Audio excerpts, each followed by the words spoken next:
He's not telling you no. He's telling you not right now. In this season, waiting for God to speak to me, it became very apparent that I am an extremist, which I've always been. Never thought there was an issue with that. Never had a huge problem. I'm lying. Always had a huge problem. I always seen things in black and white, and I could never really understand the middle of things. Everybody that's close to me knows that I always have struggled with the middle, that gray area. And I've had people lecture to me and prophesy to me and tell me why the middle was a good thing. Never stuck, never got together. God is revealing a middle to me, because in this season of seeking Him, in this season of making decisions with Him, I'm realizing that all I keep looking for in His voice is a yes or a no.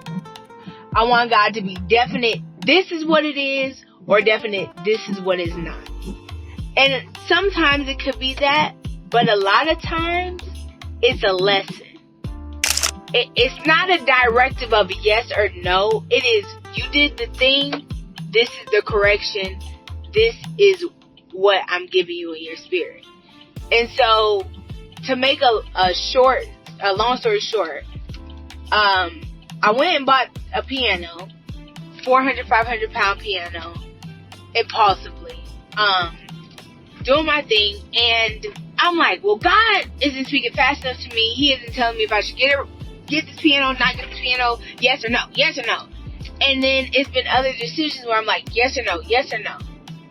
And he finally, with the piano, I'm freaking out about it. I'm like, dang, did he not want me to get this piano? Did I operate off of his will because he didn't want me to get it because it was so hard getting it up the stairs, so hard? And there's some lessons that have come out of me now trying to carry this 500 pound piano by myself. Lesson number 1 is you can do the thing, but it's going to be harder without God's guidance and God's provision. It may still work out because He is faithful, He is honorable, He is gracious. But you could have saved your back, your arm, and I broke a fast at that time. And He's like, you could have probably kept your fast, not had to do the extra, all the things. Number 2 lesson is, He said, He didn't say no, He said not right now. God saying not right now is very interesting to me. Especially me as a person who is an extremist. Because when I hear not right now, I take off the T, right now, and I just hear no. And He's like, okay, keep doing that, see where that gets you. And it's literally getting me nowhere. It's leaving me feeling like it's silence. The silence is truly deafening. Because after He tells me not right now and I hear no, let's be clear, I do the thing, and instead of getting the lesson, I'm getting the, well, you shouldn't have did that. I'm thinking He's reprimanding me and condemning me and saying I'm wrong and saying I've done all the things wrong and I'll never be right and I'll never get the thing I'm supposed to get. And that's not the God I serve. And so the lesson being not right now is, okay, I did the thing, and He's taking me back through the thing that I did and correcting me to where this doesn't happen again. But I confuse Christianity with perfectionism, and that's bringing me down a deep, dark hole. And I think that brings a lot of people down a hole, and it's not sustainable. And God is a God of sustaining, a God of affirming.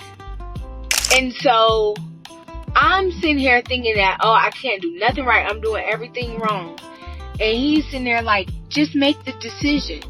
You can make the choice, you can make the decision. But you need to look at me for advice and guidance. And if you didn't hear my voice and you make the choice and you make the decision, and it's wrong, you need to be ready for that lesson. And when they say everything is a blessing and a lesson, I never really took that to heart. I was just like, okay, yeah, that's true. Everything is a blessing and a lesson. But in real life, with God,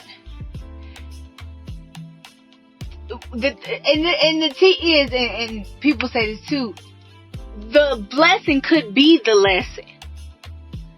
And I'm noticing that in my lessons that I'm starting to learn, that's where his voice typically is.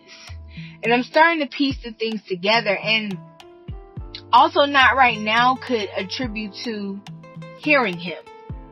I'm sitting there trying to get his lesson, trying to get what he has to say to me in real time. I'm loading the piano on the U-Haul truck. I'm getting the truck. I'm like, God, what are you saying? What do you think? What is going on? I'm beating myself up. I'm like, I can't hear you. I'm fasting. You don't care. Nothing. Now that I broke the fast, maybe you're never going to talk to me again, blah, blah. And now I am, and it's on his timing. And I want everything to be on my time.